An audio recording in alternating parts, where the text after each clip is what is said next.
So there's a lot driving the shift in strategy this year for OtterBox and our brand. And it's really based on two different things that we're trying to address. The first is, candidly speaking, we've cut back on awareness media for many years. And I think a lot of companies do that, especially when they're trying to cut OpEx cost. But this year, we are intentfully investing in above the line media to really support our brand messaging. Um, Interestingly enough, OtterBox actually has amazing brand awareness. We're actually number one in our category for quality, durability, trustworthiness, which is great. But what we realized from some of the focus groups that we did, that there was a perception issue. And so what that is really entailing is the fact that a lot of consumers still think of OtterBox as just the black bulky Defender case. For their dads, right? And we still make that case, and it's a great case, but we've evolved as a brand. And so I think it's important that we tell that story to consumers and have them just see that we've changed and see the product portfolio that we carry now, which is one of the reasons we actually partnered with Digitas, our new agency, is to help us execute on a level that we've not been able to do before.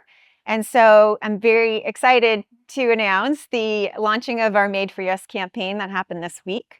I think the concept of the campaign really hits on the most important things we're trying to address, which is that consumers, we're still the same OtterBox, the same quality, same great product, but there's so much more now, and the brand's really evolved. Explain to me how the brand has evolved. Great question. So it's really about the fact that we've expanded our audience and our focus and our customer segmentation. So understanding that we've over-indexed on older males, really investing in social media channels and other platforms that really reach more female, younger audiences, because funny enough, we don't make a product for one gender. It's ageless and genderless. It's a phone case, right? It's all about protecting your phone. And I think that gets lost sometimes. And so we've really expanded our approach to think about our audience holistically versus kind of pigeonholing ourselves into that one demographic.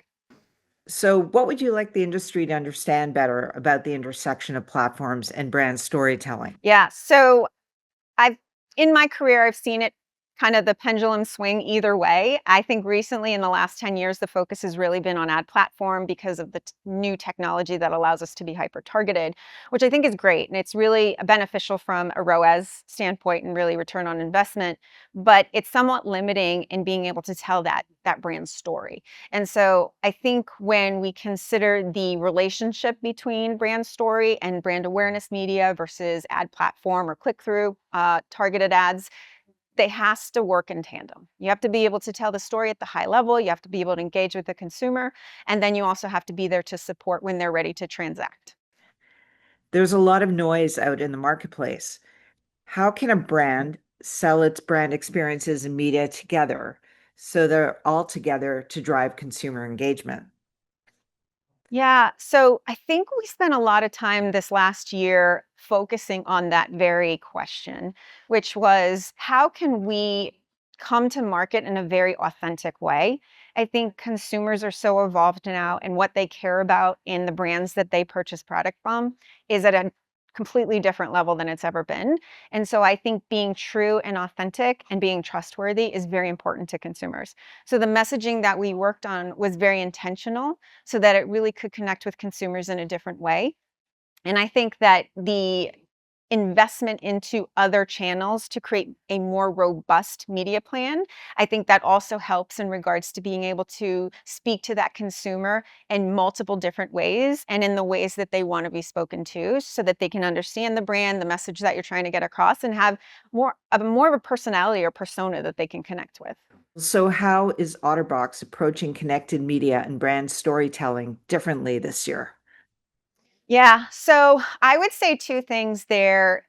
We have over-indexed, I think, on product, right? And so the story around our brand has been very closely connected to product and the quality of our product, which is great. But where we've been missing is that emotional connection. And so the Made for Yes campaign that we worked on with Digitas allowed us to kind of step out of that box and focus on the emotions of the moment, the life moments that occur. And OtterBox is with you, right? Whenever you have your cell phone, OtterBox is with you, right? And so really connecting the two together to show the emotional side of our consumer and really understanding that it's more than just the product, but the actual event, the moment that pushes you to that yes moment. OtterBox is there. And I think that in itself is a very different strategy than we've implemented previously. And then also really tying the continuity of that message through all of our channels. So just recently we did an event and we worked with 10 different influencers who were attending Coachella. And the content we were able to get with them around the concept of Made for Yes and Coachella being a yes moment felt really authentic and really showcased what it looks like in regards to the connection of your phone case and an actual event that you're pushing yourself and you're excited to do. So I think bridging the two together is really important.